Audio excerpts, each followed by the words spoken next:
அனைவருக்கும் வணக்கம். நம்ம டெய்லி ஹிந்தி நியூஸ் பேப்பரில் இருக்கக்கூடிய முக்கியமான செய்திகளை பார்க்கணும். ஸோ இன்றைக்கி என்ன செய்திகள் இருக்குது அப்படிங்கிறத பார்ப்போம். ஸோ முதல்ல பார்த்தோம் அப்படின்னா, Ravi alleges insult to constitution walks outs of house அப்படின்னு சொல்லி கொடுத்துருக்காங்க. சரிங்களா? ஸோ என்ன ஒரு கான்ட்ரவர்சி, என்ன ஒரு நிகழ்வு அப்படின்னு பார்த்தோம்னா, ஆளுநர் அவர்களும் சரி, பிரசிடென்ட் அவர்களும் சரி, குடியரசுத் தலைவர் அவர்களும் சரி, ஒவ்வொரு வருஷத்தினுடைய முதல் கூட்டத்தொடரிலையும், ஒவ்வொரு எலெக்ஷன் முடிஞ்சதுக்கு அப்புறமா நடக்கக்கூடிய முதல் கூட்டத்தொடரிலையும் ஆளுநரும் குடியரசுத் தலைவரும் அவங்களுடைய உரைகளை ஆற்றுவது வழக்கமாக இருக்குது. சரிங்களா? அந்த வகையில் ஆளுநர்கள் பார்த்தோம்னா மாநில சட்டமன்றத்திலையும், குடியரசுத் தலைவர் பார்த்தோம்னா பாராளுமன்றத்திலையும் இந்த ஒரு நிகழ்ச்சியை பண்ணுவாங்க. அந்த வகையில் தமிழக அரசாங்கத்தினுடைய இந்த வருஷத்தின் முதல் கூட்டத்தொடர் அப்படிங்கிறது நேற்று தொடங்கி இருந்துச்சு. அதில் ஆளுநர் அவர்களுடைய உரை அப்படிங்கிறது முதல் நிகழ்ச்சியாக நமக்கு திட்டமிடப்பட்டிருந்துச்சு. சரிங்களா? ஸோ ஆளுநர் உரையை படிக்கிறதுக்காக ஆளுநர் அவர்கள் வந்த ஒரு 3 நிமிஷத்துலேயே கிளம்பி இருப்பார். ஓகேங்களா? ஸோ அது ஒரு பெரிய சர்ச்சையாகவே எழுந்திருக்கு. என்ன ஒரு காரணம் ஆளுநர் தரப்பிலிருந்து தெரிவிக்கப்பட்டிருக்கு, ஆளுநர் மாளிகையிலேருந்து என்ன ஒரு காரணம் சொல்லியிருக்காங்க அப்படின்னு பார்த்தோம்னா, இந்த ஆளுநர் உரையை படிப்பதற்கு முன்னாடி தமிழ் தாய் வாழ்த்து அப்படிங்கிறது பாடப்பட்டுச்சு. ஓகேங்களா? ஆளுநர் அவர்கள் அந்த ஆளுநர் மாளிகையிலிருந்து வந்த குற்றச்சாட்டு என்ன அப்படின்னு பார்த்தோம்னா, முதல்ல தேசிய கீதம் தான் கொண்டு வந்திருக்கணும், அதன் பிறகு தான் தமிழ் தாய் வாழ்த்து வந்திருக்கணும் அப்படிங்கிறது தான் ஆளுநர் மாளிகையிலிருந்து சொல்லப்பட்ட குற்றச்சாட்டாக இருக்குது. அந்த ஒரு விஷயத்தை தான் இன்சல்ட் டு கான்ஸ்டிடியூஷன் அப்படின்னு சொல்லி கொடுத்துருக்குறாங்க. சரிங்களா? ஸோ இந்த ஒரு சர்ச்சை அப்படிங்கிறது போன வருஷமும் இதே மாதிரி ஒரு சர்ச்சை எழுந்தது. சரிங்களா? போன வருஷமே ஆளுநர் அவர்கள் அவருக்குன்னு ப்ரிப்பேர் பண்ண அந்த ஒரு ஸ்பீச்சை படிக்காமையே கிளம்பியிருப்பார். கொஞ்சம் படிச்சுட்டு அதில் இல்லாத விஷயங்களை படிச்சுட்டு அந்த ஆளுநர் உரையில் இருக்கக்கூடிய விஷயங்களை தவிர வேறு விஷயங்களை பேசிட்டு போயிருப்பார். சரிங்களா? இதுவே போன வருஷம் பெரிய சர்ச்சையாக இருந்துச்சு. இந்த வருஷம் படிக்காமையே கிளம்பிட்டார் அப்படிங்கிறது இன்னொரு சர்ச்சையாக வந்திருக்கு.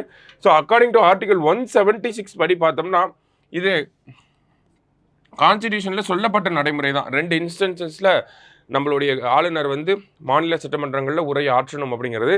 ஸோ தொடர்ச்சியாக 2 வருடங்களாக இதே மாதிரி ஒரு நிலை ஏற்பட்டிருக்கு. ஸோ இது ஒரு கவலைக்குரிய விஷயமாக தான் இருக்குது இந்தியாவோட ஜனநாயகத்தில். சமீபத்தில் கூட பார்த்தோம்னா பஞ்சாப் உயர்நீதிமன்றம் ஒரு தீர்ப்பு சொல்லியிருப்பாங்க ஒரு வருஷத்துக்கு முன்னாடி. என்ன சொல்லியிருப்பாங்க அப்படின்னா, அரசியலமைப்பு முதிர்ச்சியோட முதலமைச்சர்களும் சரி, ஆளுநர்களும் சரி நடந்துக்கணும் அப்படிங்கிறத சொல்லியிருப்பாங்க. அந்த கான்ஸ்டிடியூஷனல் மொராலிட்டி அப்படிங்கிறத அப்போல் பண்ணுங்க அப்படிங்கிறத சொல்லியிருப்பாங்க. இருந்தாலும் இந்த ஒரு நிலை அப்படிங்கிறது கவலை அளிக்கக்கூடிய ஒரு விஷயமாக தான் இருக்குது. தொடர்ச்சியாக தமிழக ஆளுநருக்கும் தமிழக அரசாங்கத்துக்கும் ஒரு மோதல் அப்படிங்கிறது இருந்துகிட்டே தான் இருக்குது. சரிங்களா? அடுத்ததாக பார்த்தோம் அப்படின்னா, தமிழ்நாட்டில் இருக்கக்கூடிய மொத்த வாக்காளர்களின் எண்ணிக்கை அப்படிங்கிறத தேர்தல் ஆணையம் சில திருத்தங்களுக்கு பிறகு மறுபடியும் சொல்லியிருக்கிறாங்க. 6.36 கோடி வாக்காளர்கள் தமிழகத்தில் இருக்கிறாங்க. இதில் பார்த்தோம்னா சோழிங்கநல்லூர் தொகுதியில் அதிகபட்சமாக பார்த்தோம்னா 6 லட்சம் வாக்காளர்கள் இருக்கிறாங்க.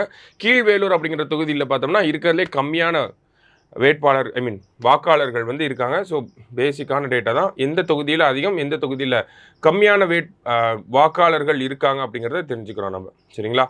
அதை தாண்டி பார்க்குறப்ப நமக்கு இஸ்ரோவோட இந்த ஸ்பேடெக்ஸ் மிஷன் PSLV C60 நம்ம பார்த்துருந்தோம். தட்டப்பயிரை வச்சு அனுப்பியிருந்தாங்க அப்படின்னு சொல்லி, அதான் கௌபி அப்படின்னு சொல்லி கொடுத்துருக்காங்க. ஓகேங்களா? ஸோ இதனுடைய மிஷன் பேர் என்ன அப்படின்னு பார்த்தோம்னா கிராப்ஸ் அப்படின்னு சொல்கிறாங்க. Compact research module for orbital plant studies அப்படின்னு சொல்லி PSLVயோட 4th ஸ்டேஜ் இருக்கும். PS4 அதை போயம் அப்படின்னு சொல்லுவாங்க. ஓகேங்களா? போயம் இந்த sense PSLV orbital experimental module அப்படின்னு சொல்லுவாங்க. PSLVயோட 4th ஸ்டேஜில் தான் இதெல்லாம் நடக்கும். PSLV வச்சு நம்ம சேட்டலைட்ஸ் அனுப்பிடுவோம். அதன் பிறகு அதனுடைய 4th ஸ்டேஜில் ஒரு சில ஆய்வு கருவிகளை வச்சு அனுப்புவோம்.